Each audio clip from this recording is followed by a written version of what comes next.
Okay, so we can resume with a basic notion session. So our first speaker is Peter Hintz, and he's going to talk about Einstein's field equations. Thank you. Okay, that's working. All right, thank you very much.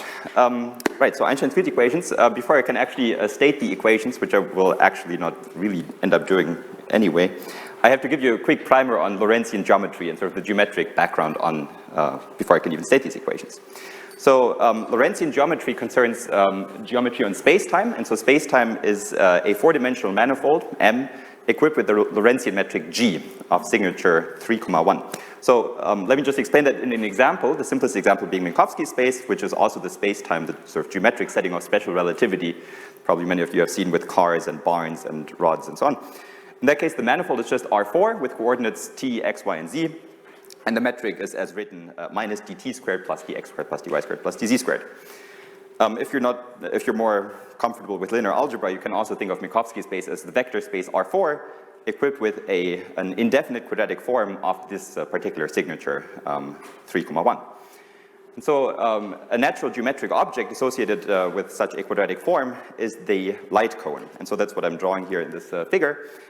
So this light cone consists of all vectors in this vector space, such as this red vector v, whose squared length with respect to the quadratic form is equal to 0. And so a particular example is this d by dt plus d by dx, so you can compute its squared length is 0. And you think of this as a particle that's moving one step in time and one step in space. That's at the speed of light, which in my unitless universe here is 1. Okay, so massless particles move along light-like directions, and massive observers such as myself, especially after lunch, move along time-like directions. So for instance, 2d by dt as a time-like vector has squared length equal to -4, which is negative. So that's the feature of a time-like vector.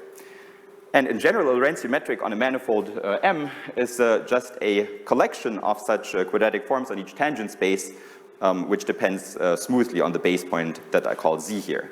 So down here is the general expression for Lorentzian metric in local coordinates. And you just want to impose the condition that this 4x4 matrix, which expresses your quadratic form in local coordinates, has signature 3,1. And by elementary linear algebra, you can always find coordinates at your favorite point, such that the metric at that point takes the form of the Minkowski metric. So really, Minkowski space is, in that sense, the local model for any Lorentzian manifold. So this is the most basic part of the geometry. More interesting it gets when you look at curvature. So rather than actually defining this in detail, so there was a hint at the definition in the setting of principal bundles in Martin Heyer's lecture, I will just tell you the words. The Riemann curvature tensor eats 4 tangent vectors at a point and spits out a number. The Ricci tensor is a partial trace of that, so it only eats 2 vectors. And the scalar curvature is yet a trace of that. So actually the scalar curvature is the function on your spacetime, which gives you sort of a real number quantity measuring the curvature of your spacetime at any point. There's also an associated object called the Einstein tensor, which I define here, but let's not pay too much attention to that. So what does the Ricci curvature actually measure rather than telling you the formula? So you can think of it the following way. So imagine you're an observer in the universe at some point, and you're initially moving in the direction of this tangent vector v, and you're in a spaceship whose thrusters are defunct, so you're just freely falling, not accelerating anywhere. So mathematically, you're moving along a geodesic. And now imagine that along with you, you have a bunch of other observers placed nearby that initially fall freely in the same direction. And then what you measure is whether these observers, at least on average, are moving closer to you as all of you freely fall. If that is the case, then the Ricci curvature is positive, and if they're on average moving away from you, Ricci curvature is negative. Of course, Ricci curvature could be 0. Perhaps some of them are going away, some of them are accelerating towards you. So some of the shape of a point cloud around you might change without the volume actually changing. So that's possible and actually a sign of another measure of curvature called the Weyl curvature. Okay, but Ricci curvature measures this sort of acceleration towards you, which is what gravity somehow should be doing. Okay, so now we're ready for the Einstein field equation. So again, the manifold M, 4-dimensional Lorentzian metric on it. And the Einstein field equation, just per fiat, there's no derivation of it. A physicist comes along and says, this is it. And a mathematician says, great, let me go into my office now. And so the vacuum Einstein equation simply says that the Ricci curvature of the spacetime metric is equal to 0. So in other words, only this Weyl curvature remains, and so freely falling observers might sort of change shapes relative to one another, but they're not sort of focusing in any direction. the equivalent formulation is in terms of the Einstein tensor. Just to demonstrate that this is not some arcane object, you can actually write down just in local coordinates the full expression for the Ricci tensor. And it turns out it involves up to second derivatives of these coefficients of the quadratic forms of this metric Gij. There are nonlinear expressions involved. So the inverse metric plays a role, and so it's a long expression. But it's something very concrete. The main mathematical feature is that it's a quasi-linear second-order partial differential equation. And I'll try to explain at the very end in what sense it can be thought of as a wave equation. Of course, the actual universe, so despite my advertisement that already the vacuum story can be very interesting, of course has matter and energy in it, and so that's the form in which Einstein wrote the equation down in 1915, except he is a physicist, so he added 8 pi's and g's and c's and so on. Okay, so the left-hand side is still the curvature of the spacetime, and the right-hand side is the so-called stress energy momentum tensor, and it captures in a quantitative way the presence of matter and energy. And so for any kind of matter that you want to consider in the universe, you can just look up in a phone book what's the formula for the stress energy momentum tensor. So there are formulas for electromagnetic fields propagating in the space-time, or scalar fields, or dust, or all kinds of things. But just for intuition, what the stress energy momentum tensor measures, if you evaluate it, again in both slots, just in the Ricci curvature discussion, on the same time-like vector, so that's me in my spaceship, perhaps surrounded by some plasma or electromagnetic waves or something, and I'm falling in the direction of this tangent vector v, then the stress energy momentum tensor evaluated in both slots on this vector v tells me the energy density of the matter as measured by me, this observer. And so you see that the Einstein equation equates this Einstein tensor, roughly Ricci tensor, and the stress energy momentum tensor, and so that's exactly what you expect gravity to do. If the energy density is measured to be positive, then you would expect that nearby freely falling observers sort of concentrate towards that positive energy density. So that's some of the geometric nature then of gravity. Okay, so that's the equation. And if you are interested in motivational derivations of this formula, then you can look that up in standard GR textbooks. But as a mathematician, I said that you just take that formula and do your thing. Okay, so here's I copied that from Wikipedia. There's the full coordinate expression just to demonstrate to you that something that you can in principle just compute with Mathematica if somebody gives you a metric, something perfectly explicit. But Einstein is a bit skeptical that this formula is of any use in practice. Okay, so what are some examples of solutions of the Einstein vacuum equation? So as I mentioned, for the Einstein equations coupled with matter, there's of course a whole zoo of possible spacetimes depending on the matter that you're interested in. I don't want to go there, so I'm just going to talk about vacuum spacetimes, which means that you have a Ricci flat Lorentzi metric. And the simplest example I already mentioned is Minkowski space, was already found before even the equations of general relativity were written down. And so here it is again. The next interesting solution was found shortly after Einstein published the final actually the almost final version of his equations in 1916. And so just for your amusement, I write down the explicit expression for the metric. If you're bored, you can check that it's indeed Ricci flat. But it depends on a parameter m. It's a real number, typically physically taken to be positive, called the mass. And just to demonstrate that this is an extremely natural object, it's actually the unique family of metrics, depending just on this one parameter, which has a spherical symmetry, so an SO3 symmetry faithful with space-like orbits. Okay, so that's a 100-year-old theorem, proved actually first by Jepsen exactly 100 years ago, but named after Birkhoff, who proved it again 2 years later. Okay, and so in other words, this is an extremely natural solution or family of solutions of the equations, and I want to try and explain what it actually describes, namely a black hole. And to do that, let's look again at the light cones for that metric. Okay, so it turns out that if you're at some value of r, which you imagine being the distance away from the black hole, then actually you can go wherever you want. You can go towards directions of r increasing or decreasing or whatever you want. So in this picture, by the way, I omitted the spherical variable, so you just see the r direction and the v direction, which is sort of time. As you get closer to this magic line r equals 2m, the directions in which you're allowed to go as a massive observer get more and more constrained and sort of tilted towards you have to go in the direction of decreasing r. And indeed, once you're on the left side of this second line, so I think I can actually, here. Once you're in this region here, any massive observer traveling towards the future, as we do, is bound to travel even closer towards r equals 0, where in fact the spacetime has a singularity, a curvature singularity, and that's an unpleasant tidal force death for any observer. So less dramatically, if you find yourself at r less than 2m, there's no way that you can accelerate your spaceship in any way you want and escape towards the outside realm anymore, because any massive observer has to stay inside these light cones here. Okay, and so that's exactly what you imagine a black hole to be. Once you're too close, you cannot escape anymore. But once you're far out, you can do whatever you want. Okay, so these are fundamental predictions of the theory. Just as another simple example, gravitational waves in the simplest form are also solutions not directly of the Einstein vacuum equation per se, but the linearization of it around a fixed solution. So they're solutions of a linear sort of wave equation. Okay, there are further examples that I want to describe in any detail, which arise when you consider a generalization of the Einstein vacuum equation that allows for the presence of the so-called cosmological constant. So that's a God-given number, lambda, can have any sign you want. So anti-de Sitter space already was featured yesterday in the talk on ADS CFT. That's a particular solution of the Einstein vacuum equation, so no matter again, when the cosmological constant is negative.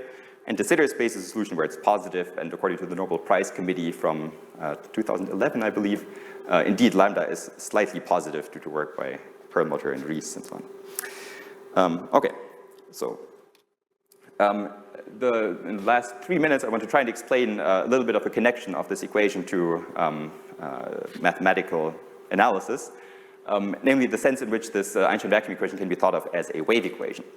So the first thing to realize is that it's going to be a bit tricky, because if you have a solution of the Einstein vacuum equation, which g of g is equal to 0, then you can just imagine change your coordinate system, or mathematically speaking, you pull the metric back by diffeomorphism, and you get a solution of the Einstein vacuum equation again, which for a physical observer is completely indistinguishable, because there's no preferred coordinate system in which an observer could say, hey, I'm in the other coordinate system.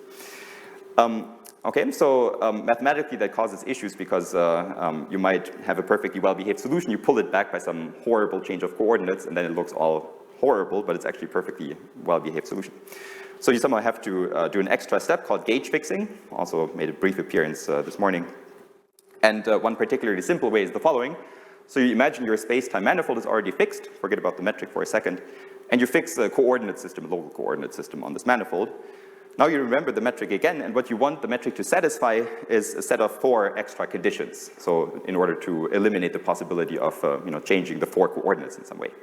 And a popular one is this wave coordinate condition, where you demand that these coordinate functions satisfy the wave equation. If you write this out, it actually gives you an equation for first derivatives of the coefficients of the metric. Okay, so it's something. And then the kicker is that you can solve the Einstein vacuum equation together with this extra set of conditions and actually get a well-posed initial value problem. And so mathematically you can then rephrase this union of both equations into a single quasi-linear wave equation, which schematically takes this form. So every component of the metric tensor Gij satisfies a wave equation, where this Nij is just some nonlinear term involving, for instance, squares of the derivatives and so on. And the great thing about having an initial value problem is that this allows you to study very nicely dynamics of spacetimes. So mathematically, the well-posedness of this problem was first proved in 1952 by a postdoc of Einstein's, in fact, Ivan Choquet-Bruhat. And the global theory was done by Geroch. Okay, so it's the starting point both for mathematicians and numericists and physicists and so on for studying dynamics of spacetimes. So what actually there will be 2 plenary talks next week on perturbation theory, where we're interested in the long-time behavior of spacetimes that evolve from slight perturbations of the initial conditions of known spacetimes. You can also look at strong field regimes like black hole collisions and mergers that is typically done numerically, and of course has featured also very prominently now in the last few years, popular science. And you can construct interesting solutions by specifying some interesting initial data, for instance, setting up 2 bodies that are about to crash into one another, and then you see what happens. So, yeah, that's the starting point, and I hope that you can take this also for the Congress, perhaps if you're sticking around for that, to give you some background on the Einstein equation. Thank you.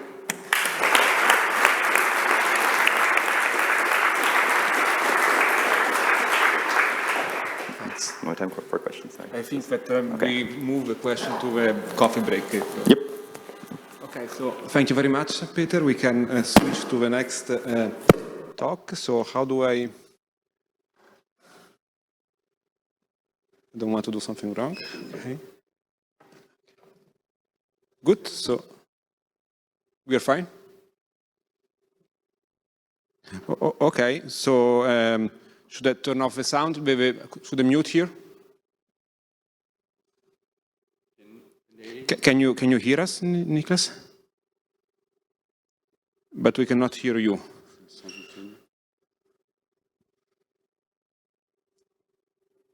Sorry? You should. Can you try? On yourself. Okay, that's good to know. Okay, so should I mute it here or should I leave it like that? Mute it. Okay, so please, please go on with your talk. Thank you. Okay, so let's see. Let me get just started. Okay, yeah, thanks for having me here. This is the talk about N=4 gauge theory and planar integrability. It's in some sense a natural continuation of what Julian Sonner presented yesterday on the ADS-CFT correspondence, or at least one aspect of the ADS-CFT correspondence, and I wanted to introduce mainly N=4 gauge theory and some applications of integrability, that is efficient ways to compute some otherwise highly inaccessible quantities through mathematical tools. So let me start with the ADS-CFT correspondence or with string theory in general. We want to understand strings not only on flat target spaces where things are where the equations are linear, but also on curved target spaces, and there you have nonlinear equations of motion. And therefore, the spectrum of such a string theory is a difficult problem. And you might even want to understand scattering of such strings, and because of nonlinearity, this is a difficult problem, but it's also not, because of the global geometry, it's also not always clear how to get started in such a problem. Now, one major achievement here is the ADS-CFT duality, which relates such a string theory on a gravitational background such as ADS to a conformal field theory on the boundary of this ADS space. And let me just mention the prototype duality, which is 2B strings on ADS5 cross S5 target space, which is supposedly exactly dual to N=4 supersymmetric Yang-Mills theory with a certain dictionary of observables and objects. The features of this prototype duality is that it's highly symmetric, it's actually highly supersymmetric, and therefore it's also it is highly accessible. But I want to emphasize that these are still nonlinear models, and so they are difficult, and it's a strong weak duality. That means one weakly coupled regime is related to a strongly coupled regime in the other theory. So let me go through these two models. So one is strings on ADS5 cross S5. These are basically, this is a model about maps between a two-dimensional worldsheet to this 10-dimensional curved target space, ADS5 cross S5. In quantum field theory terms, this is a two-dimensional nonlinear sigma model. It has a worldsheet coupling constant, which is called lambda.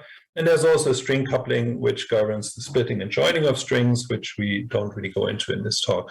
The action is roughly what I wrote down there on this line. It's just a nonlinear sigma model, if you wish. And it's weakly coupled when this coupling constant lambda is in fact large. I should also say the symmetry comes from the background isometries, which is SU4 for the sphere S5, which is SU2,2 for ADS5. And in fact, this joins into a bigger Lie superalgebra PSU2,2/4. On the other hand, there is N equals 4 supersymmetric Young-Mills theory. This is a well, 4-dimensional quantum field theory model. It has a gauge field. It has 4 types of fermions, 6 types of scalars. The gauge group is typically taken to be SUN. All fields in this theory are massless and adjoint, which makes it a bit special. But otherwise, it's more or less the types of couplings you find in typical quantum field theories, such as the standard model. It has non-abelian gauge couplings. It has Yukawa couplings, and you also fight to the 4th coupling. Good. Well, there's also a coupling constant G Young-Mills and a topological angle, if you wish. And it has, again, a large set of symmetries, namely conformal symmetry, SU 2,2, which is actually enlarged to superconformal symmetry, which is PSU 2.2/4 in this case. And here, again, I sketched the action for this model, so you see the typical Young-Mills type terms and other couplings.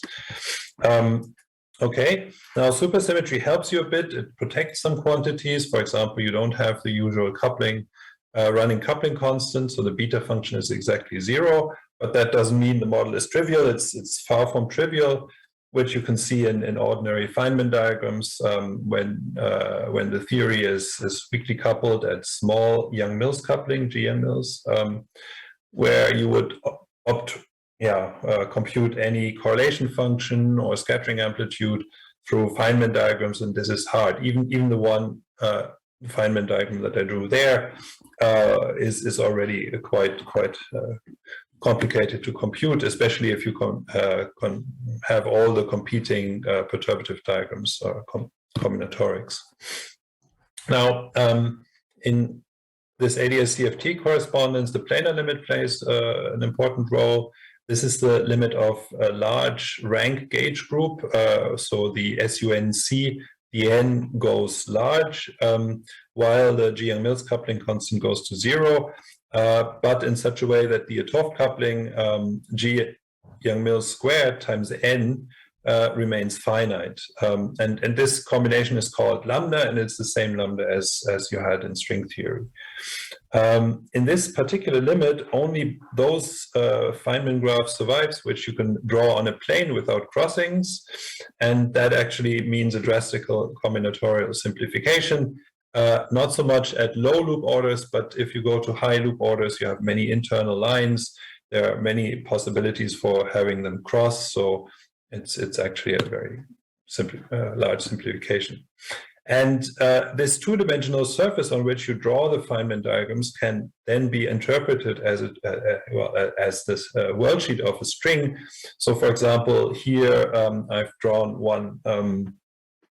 one such diagram on a plane, but at higher loop orders, you see that sort of this discrete worldsheet becomes smoother and smoother because it has many more interpolation points, if you wish. Of course, in string theory, there's a corresponding limit. This is the limit where the string coupling constant is sent to 0. So you have no strings ever splitting or joining in terms of these pairs of pans diagrams. You never actually have pairs of pans. You just have this one cylinder type diagram on which the closed string would propagate on the worldsheet. And then finally, I wanted to introduce a bit of integrability.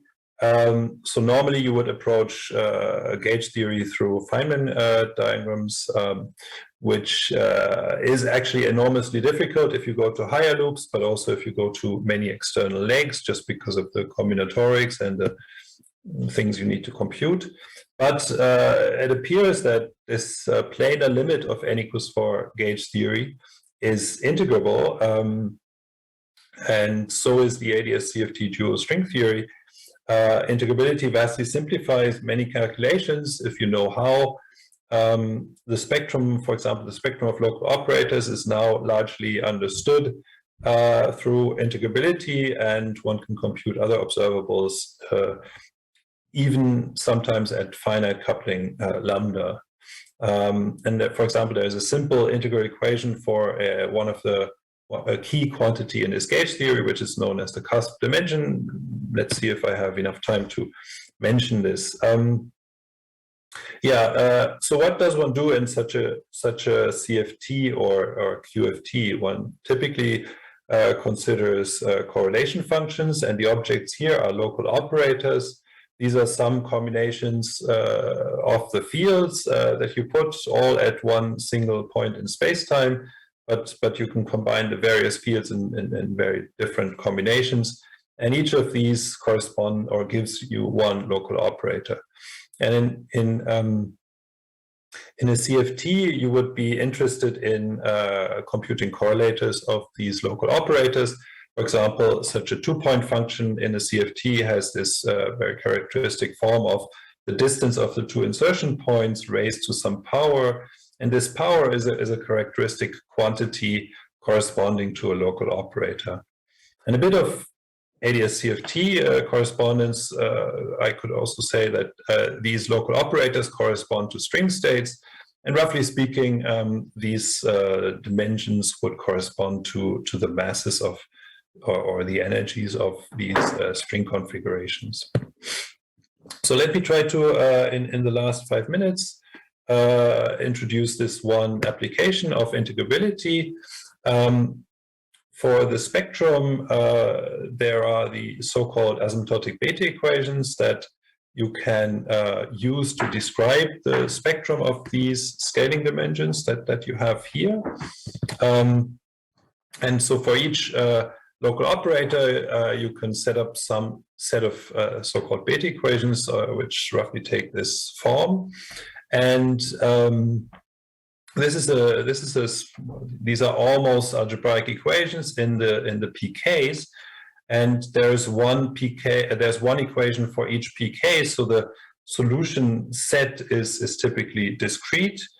And the other important feature is that the coupling constant lambda is known how to enter, so it enters these equations in a really analytic form, and you know exactly how this works. And once you have found a solution, then that would correspond to a local operator, and you can just use these numbers, this set of solutions, PK, this one solution, to obtain the scaling dimension for this local operator. So one useful object is the twist2 operator with spin s, which is something like you could view it as two particles joined by a string of a gauge field or by a Wilson line, and that corresponds to roughly to a spinning string via ADS-CFT.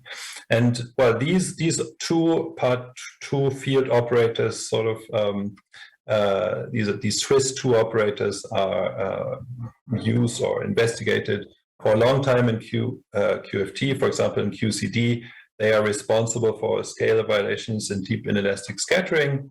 But there's also, they feature prominently in the DGLUB and BFKL evolution equations. And interestingly, the large S behavior gives you the cusp dimension. So you know that ds scales like log s in the leading part, and the coefficient in front is known as the cusp dimension. And here on one side, I want to show you how to obtain this cusp dimension. It is encoded by an integral equation of this kind here.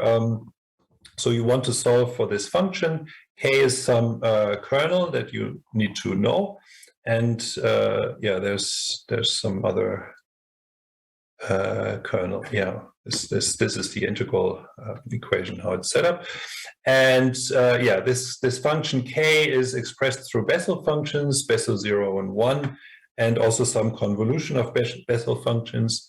And you combine this, you put it in here, and that defines you precisely this integral equation. And once you found a solution with certain boundary conditions, then you can easily read off the cusp dimension from this equation through the solution evaluated at point 0. And what I wanted to point out here is that the coupling constant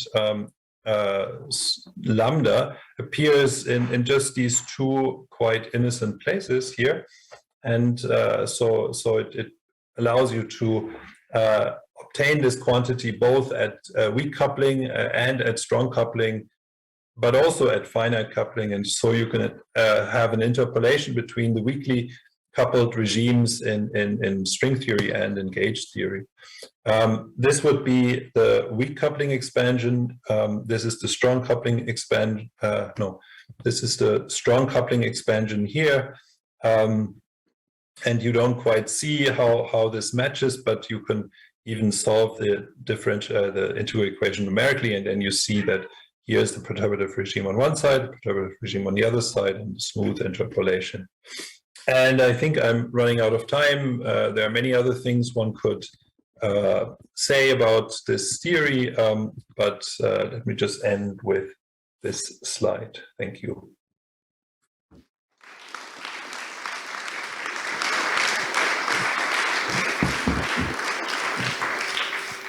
Thank you very much, Niklas. Again, unfortunately, we don't have time for questions because we are on a strict schedule, but thank you very much. So we can pass to the next talk, which is by Renato. Right, Renato, can you share your screen? Yes. Perfect. Can you see it? Okay, great. We can see it, yes. And we can hear you. So you can start, please. Okay, thank you. So I will talk about a theorem called the quantum Finetti theorem, which is, if you do quantum information theory, actually something you're almost never going to use directly, but which is in a way in the background. It's in a way related to the kind of foundations of how we do quantum information theory. So let me start, however, with an example which is not within quantum information theory, but which is in a way much more general. Suppose that you're doing an experiment. I guess you're now close to CERN, and you could imagine that there are some particle collisions going on. So there's a device that generates something. I call this here a preparation device, and then it generates some systems that we are trying to understand, some particles, and of course we detect them, so there's a measurement. Now, usually we, in order to get any reasonable data from that, we have to repeat that experiment many times. Usually we repeat it with the same initial conditions many times to get data about what happens with these initial conditions. So what I've drawn here is this schematic of a very often repeated experiment. And you see in this orange cloud, there is a little sigma I've put into, and that's usually the object that we would use to describe the quantum state. So it's, for example, a density operator, if you use that formalism. And in this experiment, you typically make a very important assumption. The assumption is that in any repetition that you're carrying out, the same state is produced, and even more importantly, these different sigmas, so the states of the different runs of the experiment, are mutually independent, in the sense that there is, for example, no correlation between the particles you generate in one run of the experiment to the particles that you generate in another run of the experiment. I mean, that sounds very natural to assume. And indeed, what this means formally is that if we would assign a big quantum state to all the particles that have been generated in CERN during the many repetitions of an experiment, we would say that this quantum state rho n, which is now a quantum state of many subsystems, namely where each subsystem is one execution, is a product state of this form as shown below. We call this typically an IID state for independent and identically distributed. So that's what I mean by saying the individual runs of the experiment are in a way independent of each other. So as I said, this is very natural to assume. However, if you're really interested in the foundations of physics, and maybe even in practical matters, you could ask yourself, is this really a justified assumption? How can we be sure there is not some correlation, some hidden correlation between the first run of the experiment and the seventh run of the experiment? And the important thing to notice is that this is something we could never by itself verify experimentally, because there could always be correlation. I mean, of course, if we had a suspicion that there is correlation between the first and the seventh, then we could somehow check whether always in a distance of 6 experiments there is correlation, but maybe the correlation is even more long-term, and so it could always evade our experimental tests. So it's fundamentally impossible to actually check whether this assumption holds. Now, this assumption is, however, really at the core of, I would say, at least 90% of all results that we have, in particular in my field, in quantum information theory. So, for example, if we talk about something like quantum state tomography, where we generate many copies of a state, that's an implicit or sometimes even explicit assumption. But it's also in other information theoretic statements. For example, when we say that the entropy, the von Neumann entropy of a state corresponds to how well we can compress a state, then what we actually mean is not that we compress one state, one system, but it's actually a rate of how much can we compress n systems. And the assumption again is that these n systems are in such an IID state. So basically, when you do information theory and including quantum information theory, that's just a very standard assumption.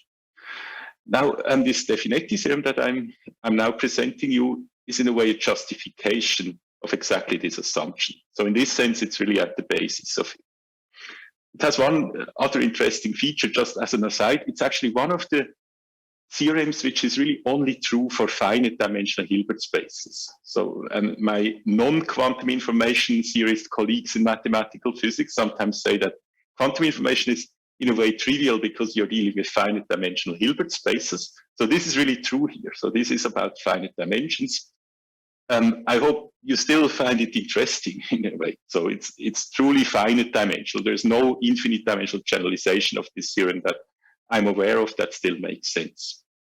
So let's now assume you have a finite dimensional Hilbert space, and I just call here S of H the set of density operators on that Hilbert space. So assume here that you know what the density operator is. If not, just think of it as a description of the quantum state of one subsystem, so one of these little orange dots that I've drawn here below.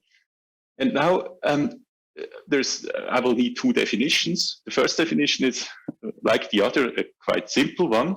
I'm now considering a density operator of n subsystems, and I call this a de Finetti state or a de Finetti density operator if this density operator can be written as a convex combination of what I called before IID states, of states of this form where I have a sigma. Sigma is a state of, oh, this is actually a mistake. There should be no tensor n here. So sigma is a state of one subsystem, and this is just a, so rho n is called de Finetti if I can write it as a weighted sum of such states. Okay, so let me immediately move to the second definition because, of course, as I said before, this is a property, this ID property is something we cannot verify. And basically what the de Finetti theorem tries to establish is to make a connection to another property that we can actually in some way guarantee to have. And this is the permutation symmetry, which I will remark why this is something we can actually verify. But the definition is kind of already the obvious thing that you would guess from the name. So if you have a system consisting of n subsystems, then we just require that if you permute the individual subsystems, so if I take a particle and put it here and do the other one here, then the overall state doesn't change. Okay, so now we are done with the definitions, and a remark about this permutation symmetry is that let's suppose I give you an arbitrary state on n subsystems, which I call rho tilde. Now, if I randomly permute the subsystems, so I take these n particles and just mix them up, then what I get is actually a state which is permutation symmetric. That's quite obvious from this definition. If you look at this sum, then it's of course invariant under an application of a further permutation. So the sum here is just over all possible permutations that I can make. Now, what does quantum de Finetti tell us? Quantum de Finetti really gives the relation between this permutation invariance property and the Finetti property or the convex combination of IID. And let me immediately show a picture below that may help to understand this theorem. So suppose you have now capital N subsystems, and capital N, for the moment, assume it is much larger than small n. And suppose you have to guarantee that these capital N subsystems are permutation invariant. For example, you just took them and mixed them up, or you just forgot the order and now reorder them randomly. And now I take the trace over all except little n subsystems. So I'm left with this green set here.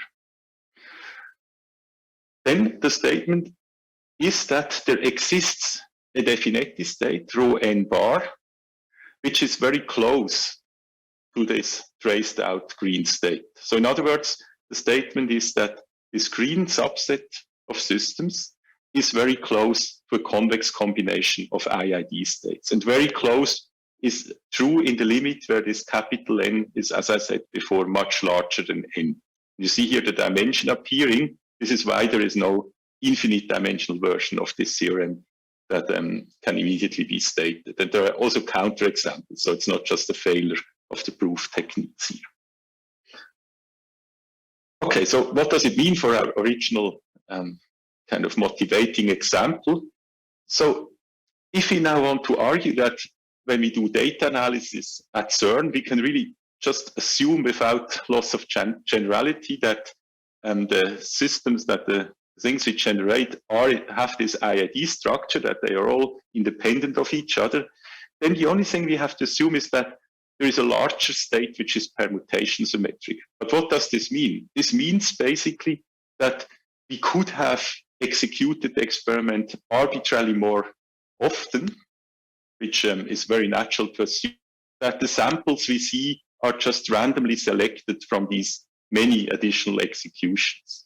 So in other words, the assumption is something we can, in a way, we could even enforce. We could just let CERN run much longer and randomly pick a few executions of this experiment, even in a random order, and then we would perfectly satisfy this permutation symmetry assumption for a very large capital N. And then the guarantee we would get from the Finetti's theorem is that we have on the subsystem of examples that we are looking at, we have this IID structure. So this is again the picture. And indeed, the implications of this theorem are now in quantum information theory that the usual assumption we are making, namely this IID assumption, can actually be enforced in the same way as I just said. So what you do, if you want to make sure you really have this assumption satisfied, you just consider a process where you kind of select the systems that you want to talk about at random from a larger set, and then apply your theorems there. And that's actually something that is explicitly done in, for example, quantum cryptography. And quantum cryptography is a good example because there it's really, you have no reason to assume that the systems you are given have any reasonable structure, because quantum cryptography, I sometimes call it a paranoid way to do physics. In quantum cryptography, you just suppose everything you get is somehow comes from an adversary who works against you. So it would be someone who would actually try to screw up the experiment, or in the case of quantum cryptography, the communication channel, in such a way that there may be hidden correlations everywhere.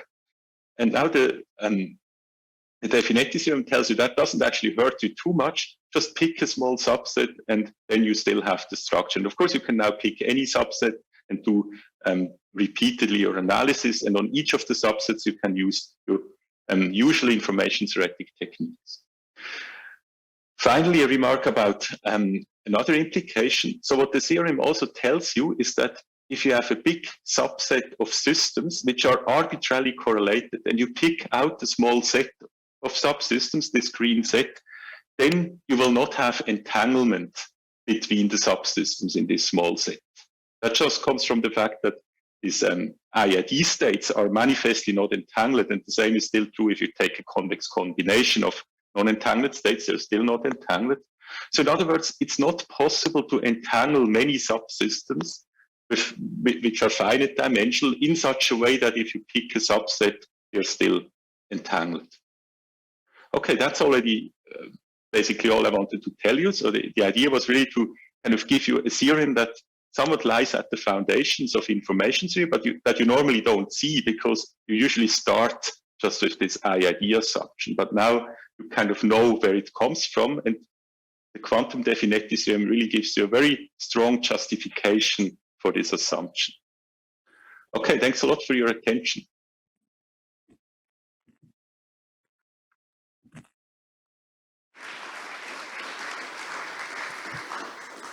Thank you very much, Renato.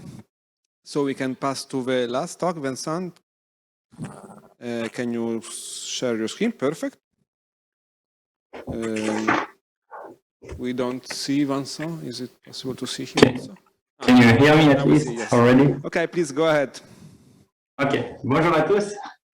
So thanks a lot, everyone, all the organizer of the session, everyone helping with the techniques.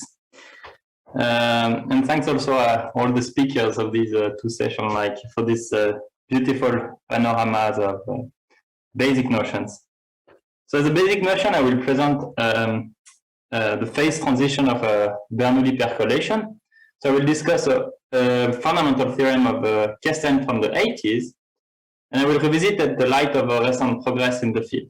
In particular, I would like to discuss two concepts. So the first concept will be planar duality. So we have seen that duality can be useful in mathematical physics. So here it will be the duality between paths that allows us to make some computation at criticality. And the second concept that will be illustrated by the little robot will be an exploration algorithm which bridge percolation theory with computer science and allows us the use of powerful techniques.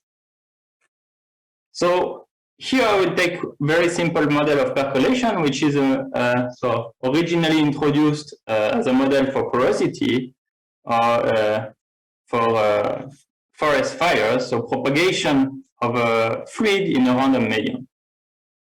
The simple model I will discuss today will be percolation on hexagons. So it was introduced in the late 50s by Broadbent and Hammersley. And we just start with a general hexagon. So here 6 by 6 and a general lozenge. We tile it with hexagons. So we tile a 6 by 6 lozenge with hexagons. And we will fix a parameter, P, between 0 and 1, which will represent the porosity of our material. And we will do a random coloring of the hexagon. We will look at all the hexagons one after the other, and we will declare an hexagon to be color red with probability P, and blue with probability 1 minus P. This is our experiment. For example, this first hexagon is red.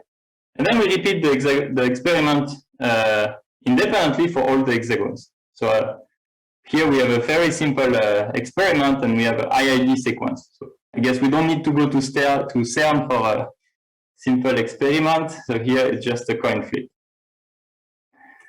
And I just want to emphasize on the role of the parameter. So here I did the computation for P equal 1/2.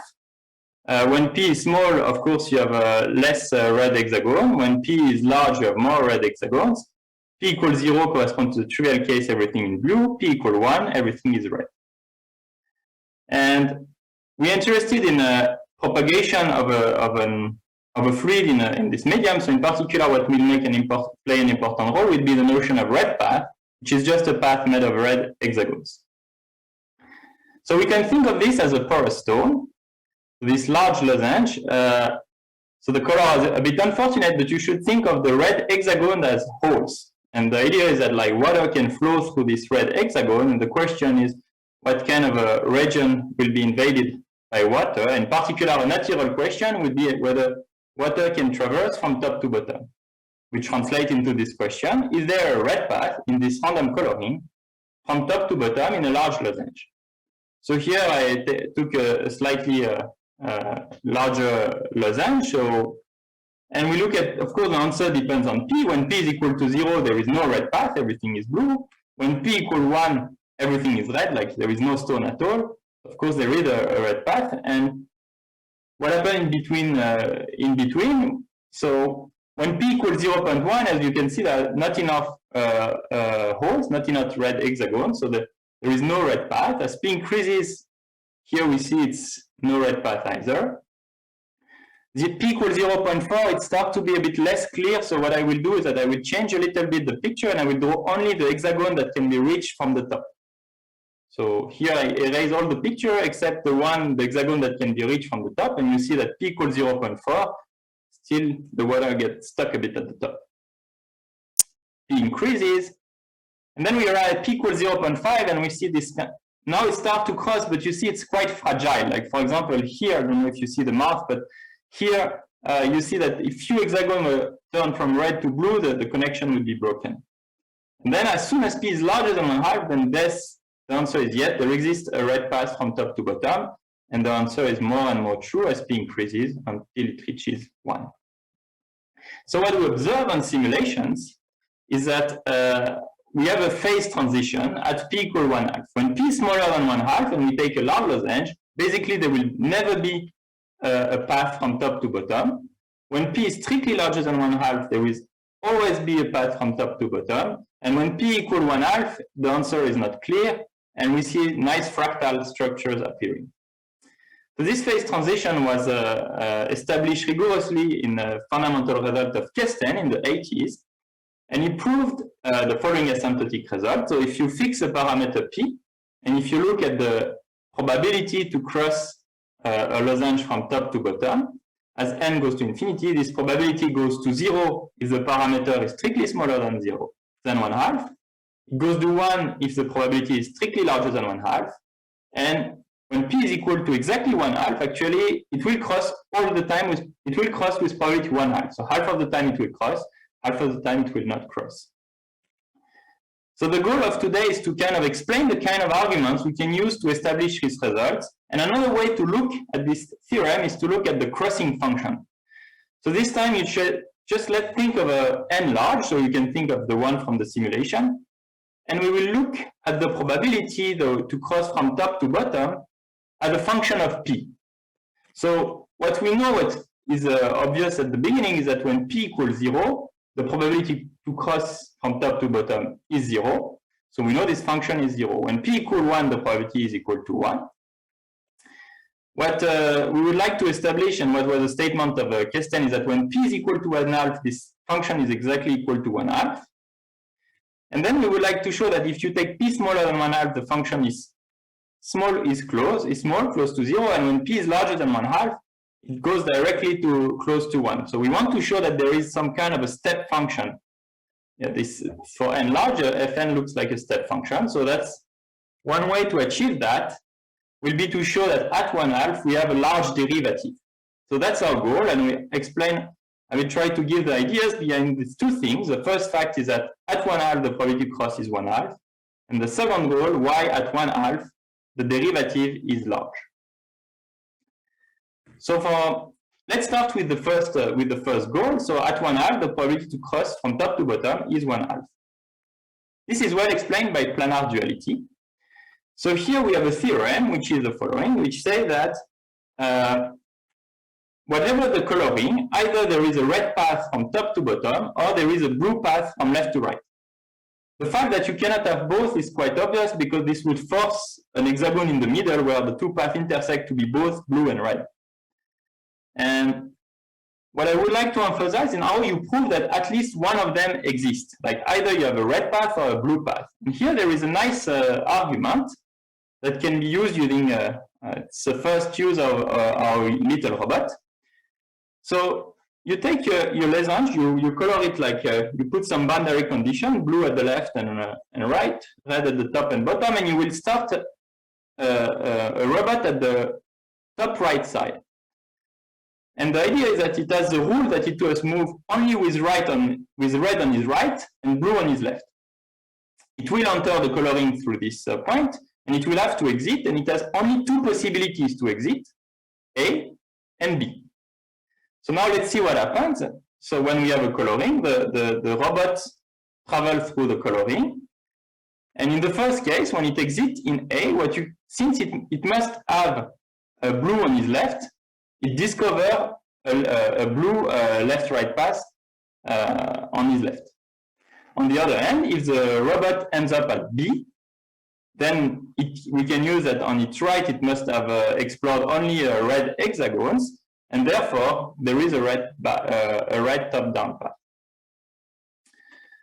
And once we have this theorem, what we can deduce from the probability is that the probability to have a red path from top to bottom plus the probability to have a path from left to right in blue, they sums to 1. So, and you see that now what is interesting when p is equal to 1/2, blue and red have the same probability, like you have the same probability to be a red path and the same probability to be a blue path. So these two quantities, which sums to 1, they are also equal at the particular case, p equal to 1/2. And therefore, they sums to 1, they are equal. They must be equal to 1/2, which was this exactly critical behavior of the crossing probabilities. Okay, so that's establish our first goal. We know that at 1/2, the crossing probability is 1/2. Now, how we show this derivative is large at PC, at the critical point, which is 1/2. And here we will use a little bit of computer science. So let's forget a bit about the question, the percolation question, and let's now, for just a slide, think as a computer scientist. You would like to approximate this probability by a simulation. So somehow you would like to simulate the crossing probability. One first way to do it would be to you say, okay, I sample all the percolation configuration in the losange, and at the end, I check if there is a top-down red path. So when you do this, you need to sample at least the total number of hexagons. So you need to do at least n² experiment.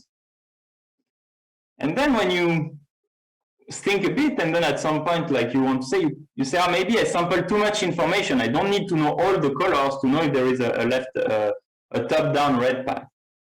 And now we will one can use a more general method, which relies on an exploration. So the idea will be not to sample all the hexagons at once, but one after the other. And the idea is that the next sample hexagon may depend on the past, but be like the color is just sampled independently. So just a typical example we can use is to use again our little robot. When we were exploring this kind of interface between red and blue, what we can do is just sample just the hexagon we need for the next step, to decide the next step of the robot. So we start on the top right, and we sample the first hexagon. It's blue, and then I know where the robot needs to go. And then he can repeat the operation. He sampled the next hexagon, and so on. And by repeating the operation, he explored the configuration, but what you see here is that we know that there is a top-down crossing because we ended up in B, and we didn't need to sample all the configuration, all these gray hexagons, they have not been sampled. So we save a little bit of complexity here.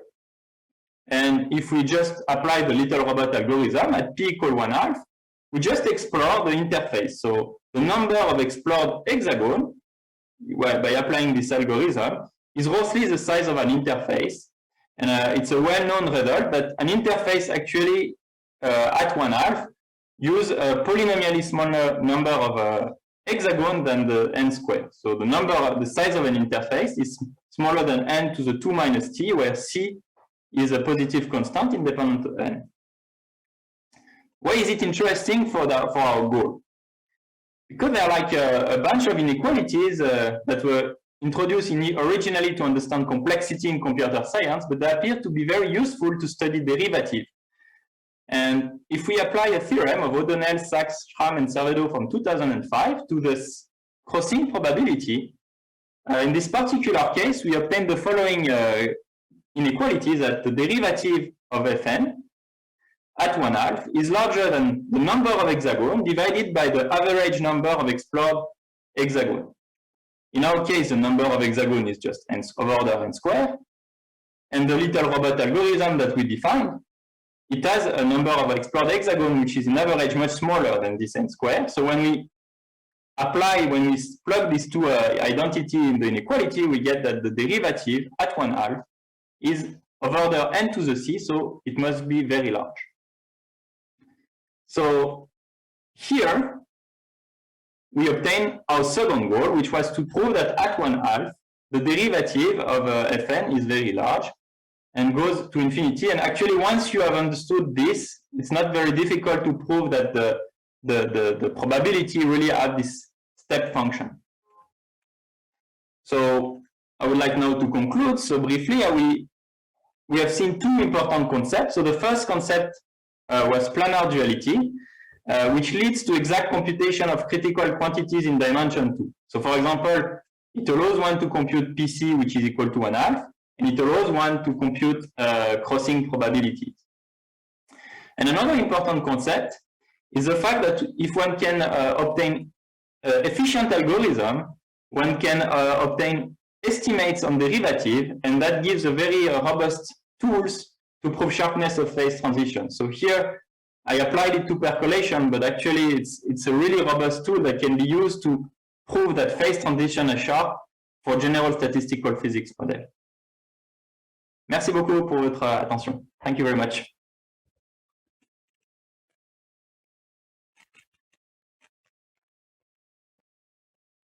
You should wait that I unmute before you clap, otherwise it's not. Yeah, I didn't hear the clapping. I want it. Clapping, maybe. Yeah, thanks. Maybe we should clap for all our session organizers for this beautiful presentation in this basic note today and yesterday as well.